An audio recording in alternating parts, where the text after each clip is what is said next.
4 जून रोजी अमरावती लोकसभा मतदारसंघाच्या निवडणुकीची मतमोजणी विद्यापीठ मार्गावरील लोकशाही भवन इथं पार पडणार आहे। मतमोजणीसाठी जिल्हा प्रशासन सज्ज झालं असून या ठिकाणी चोख बंदोबस्त ठेवण्यात आला आहे। अमरावती लोकसभा मतदारसंघासाठी 4 जून रोजी विद्यापीठ मार्गावरील लोकशाही भवन इथं मतमोजणी पार पडणार आहे। त्यासाठी जिल्हा प्रशासनानं मतमोजणी प्रक्रियेची संपूर्ण तयारी केली असून सकाळी 8 वाजतापासून मतमोजणीला सुरुवात होणार आहे।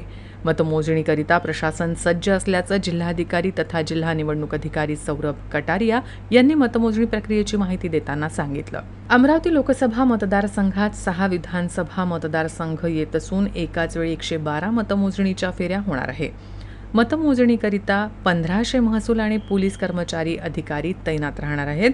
प्रत्येक फेरीसाठी अंदाजे 25 ते 30 मिनिटांचा वेळ लागणे अपेक्षित असून पोस्टल बॅलेटकरिता स्वतंत्र व्यवस्था करण्यात आली आहे। याशिवाय सुरक्षिततेच्या दृष्टीनं देखील पोलिसांचा कडेकोट बंदोबस्त परिसरात राहणार आहे। हे सगळं ट्रान्सपरंट प्रोसिजर ते स्वतः पाहू शकतात रिअल टाईममध्ये आणि काउंटिंग हॉलचे बाहेर पोलीसमार्फत सगळी तयारी करण्यात आलेली आहे। 3 कॉर्डन इथे सिक्युरिटी सिस्टम राहणार आहे आणि त्या दिवशी 144 आदेशसुद्धा निर्गमित करण्यात आलेला आहे आणि वाहतूकसाठी सुद्धा व्यवस्था करण्यात आलेली आहे।